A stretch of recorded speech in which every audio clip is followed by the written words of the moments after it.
Olá pessoal, tudo bem? Bem-vindos ao nosso canal aí, o próximo nível, a fonte de conhecimento aí para você avançar mais um nível na sua vida. E hoje a gente vai falar de um assunto muito legal aqui, que é de um livro que eu adoro muito, aliás, eu gosto muito do autor também, que é o Nassim Taleb, tá? E a gente vai falar sobre o livro dele, né, do cisne negro, a lógica do cisne negro, né, que virou um termo muito conhecido no mundo, né, não só no mundo, nos mercados e, enfim, em todas as outras áreas aí que as pessoas desejam explicar um pouco aí da questão de complexidade, né? E, galera, esse livro aqui é sensacional para você trazer conhecimentos de vida para você, né? Por isso que a gente vai falar aqui, né? Ele se aplica a várias áreas, né? Não necessariamente investimentos, mas todas as outras áreas aí que você quiser entender um pouco e pensar um pouco fora da caixa aí, nessa questão de você avançar os seus conhecimentos aí para áreas completamente novas e diferentes, tá bom? Então assim, galera, espero que vocês gostem aqui do nosso conteúdo hoje. Basicamente, o que a gente vai fazer aqui é mostrar um pouco de coisas principais, de ideias principais aí do livro, tá? E claro, né, a gente vai falar aqui sobre como que vocês podem extrair algumas lições disso aí para a vida de vocês. Mas eu recomendo fortemente que vocês leiam o livro também, tá, pessoal? Porque isso aqui é apenas um extrato do que vocês podem tirar dali e é claro, né, que o que, vamos dizer assim, sensibilizou mais a gente aí para fazer esse conteúdo e esse material, tá bom? Primeira coisa aqui, pessoal, por que cisne negro, tá? Tem muita gente que às vezes não conhece o termo, ou então pega o livro e fala, cara, lógica do cisne negro, como assim, tá?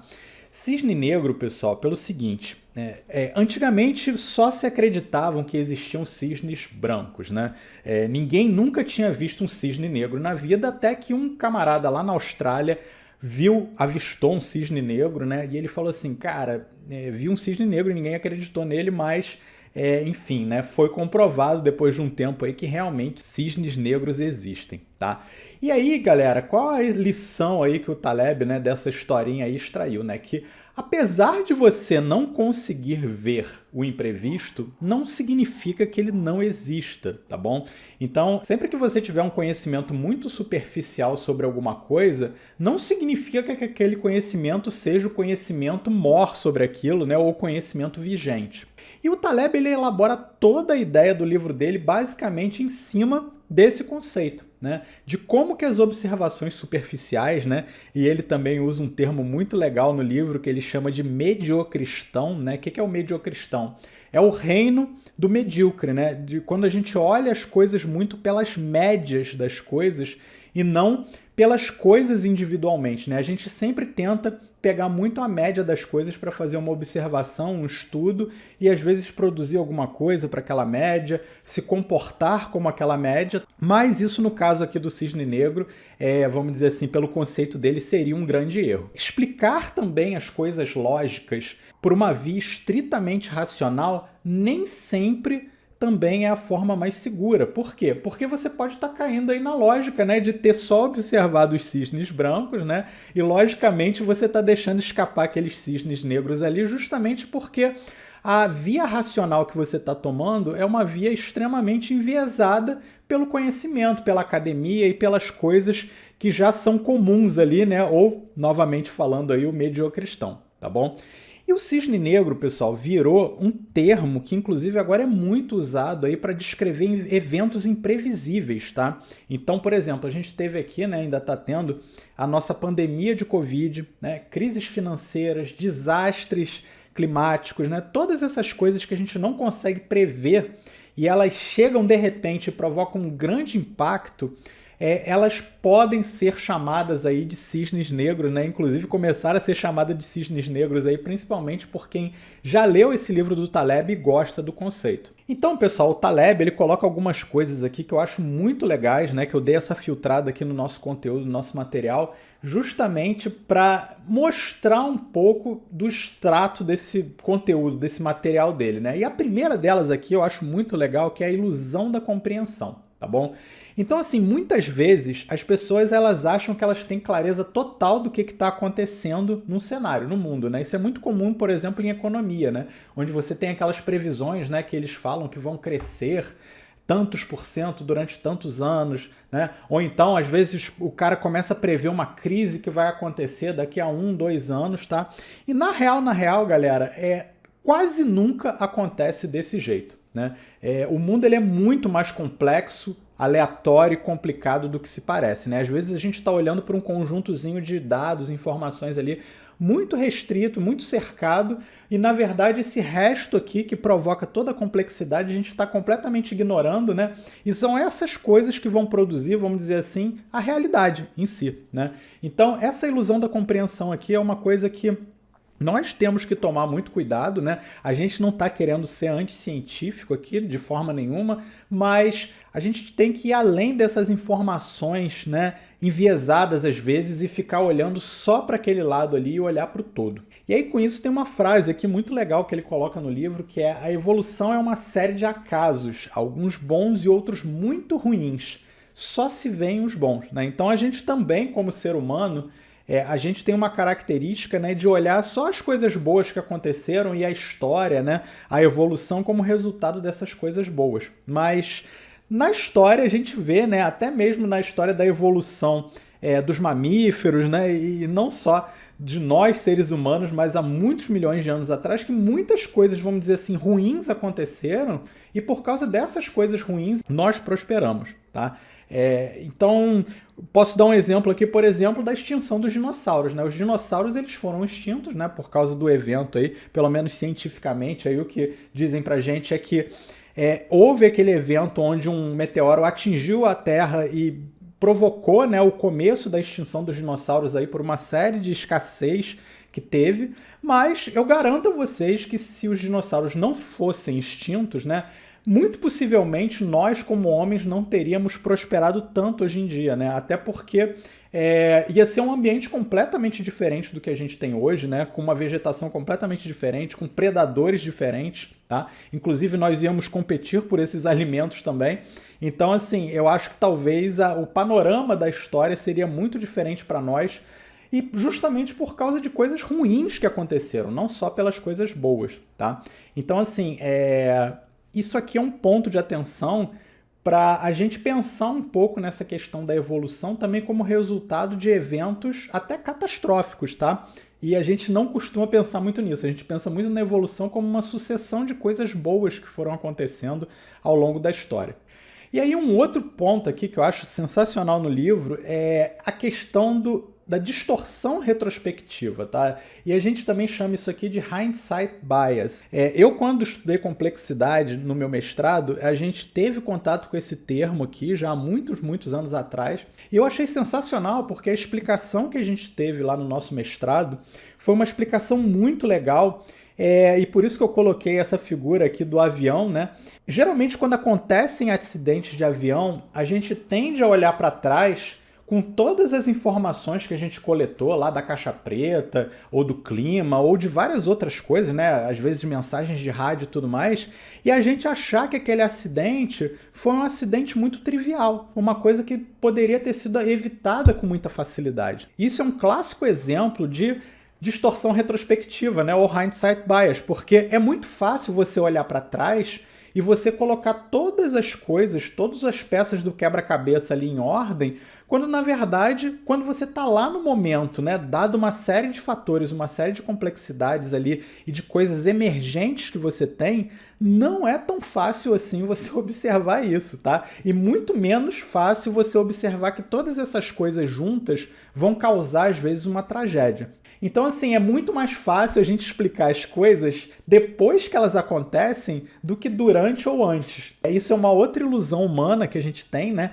De que a gente sempre consegue racionalizar e explicar tudo, né? Mas, na verdade, a gente às vezes está caindo muito nessa distorção retrospectiva aqui, de você conseguir explicar a complexidade simplesmente olhando para trás e juntando essas pecinhas de uma forma lógica. Não que você não consiga fazer um estudo, né?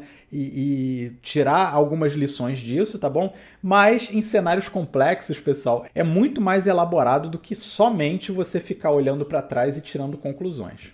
E aí é aquilo, né? Essa frase aqui confirma muito essa questão aí do hindsight bias, que é a gente tende a olhar para o que confirma o nosso conhecimento e não a nossa ignorância, pessoal. Então, é muito interessante a gente pensar nisso, né? Porque se você for pensar na ciência como um todo e na humanidade como um todo, né, a gente sempre tende a olhar para as coisas que estão ali confirmando as coisas que a gente pensa, que a gente acredita, que a gente acha que são o caminho, tá? E não para as coisas que a gente acha que são o contraditório, as coisas que, vamos dizer assim, incomodam de alguma forma, tá? E são justamente essas coisas que vão provocar a nossa evolução.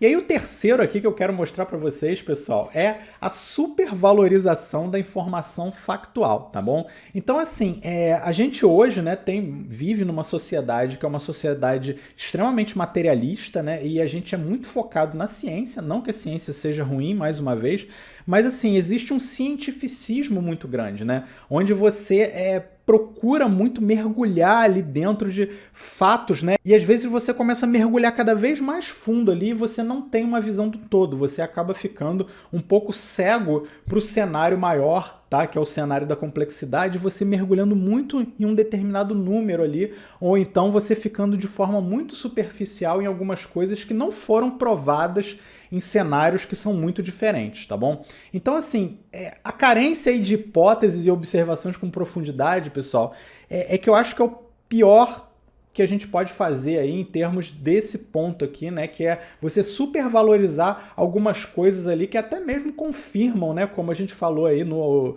fato anterior, né, as coisas que você imagina. Então, assim, não façam isso, né, aí na vida de vocês, né, sempre procurem, claro, né, se embasar com dados, com números e com coisas aí que realmente são consolidadas, mas assim, procurem outras evidências, né? Na ciência mesmo você vê que tem uma série de estudos aí que comprovam e que desprovam algumas coisas, né? E até às vezes as mesmas coisas. Um exemplo agora recente foi, por exemplo, eu estava fazendo um exame periódico aqui no meu trabalho e eu falei com a médica que eu fazia jejum intermitente, né? E assim, eu sempre vi pesquisas falando que o jejum intermitente ele faz muito bem, tá? Inclusive médicos referendados do mundo inteiro, né?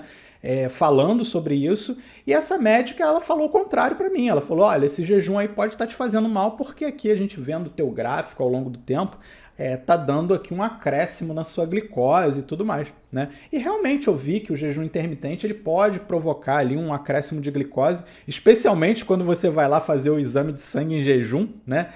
Depois de várias horas, no caso, acho que eu estava mais ou menos 15 horas aí de jejum já, né?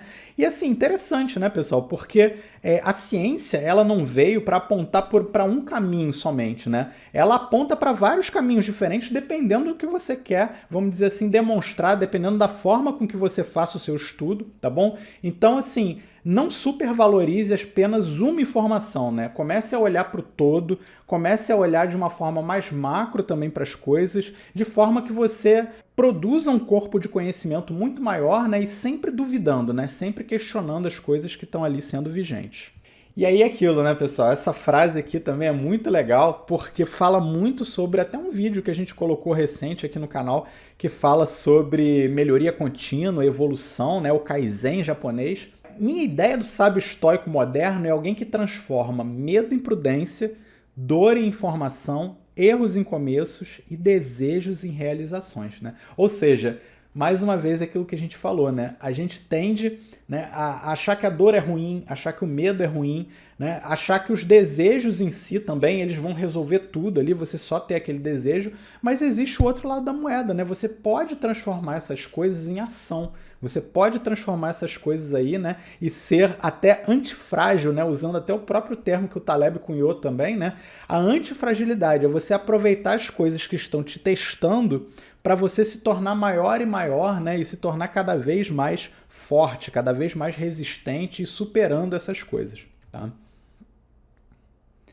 E aí, quais as lições aqui, né, terminando o nosso conteúdo, pessoal, que a gente pode extrair aí da lógica do cisne negro do Taleb, tá, pessoal? Primeira coisa aqui é vocês estarem abertos a resultados que não forem planejados. O Taleb, ele é extremamente enfático com isso, tá? Ele é um cara que aí é conhecedor profundo do mercado financeiro, de estatística, matemática, tá? E ele defende muito que você tenha um pouco esse pensamento voltado aí para eventos não planejados, em vez de você ficar sempre ali, né, dentro daquela linhazinha de atuação ali dos eventos que estão sempre sendo planejados e você ser pego de surpresa, tá bom? Então, cisnes negros sempre vão existir em qualquer área da sua vida, tá? Não conformidades, coisas que você não imaginava que existia, e você pode aprender muito mais com eles do que ficar sofrendo no processo, né, de acontecer isso. A segunda coisa aqui é evolua. Aprendizado constante, pessoal. Contato com desconhecido, com contraditório, mente aberta. Esse que é o caminho para você entender a complexidade. Tá? A gente coloca isso aqui porque assim, a gente está numa sociedade hoje que está muito polarizada, né?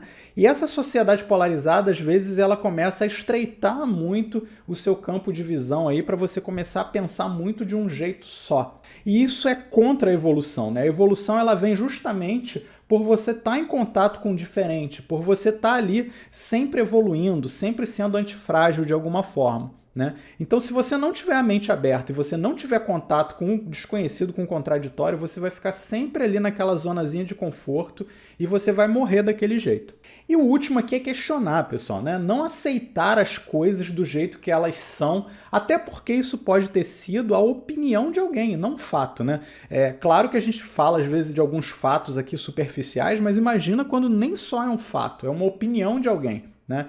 Então o conhecimento real ele só vai se formar, pessoal, quando você sair ali do mediocristão, né, e começar a olhar para os que eles chamam aí de outliers, né? O Taleb fala muito dos outliers, que são os pontos fora da curva, tá? Então, quando você começa a olhar para os pontos fora da curva, você começa a ver comportamentos, você começa a ver coisas ali que são bastante interessantes para você extrair conhecimento disso. E não só você ficar ali dentro daquela média ali que as pessoas acham que é a verdade estabelecida.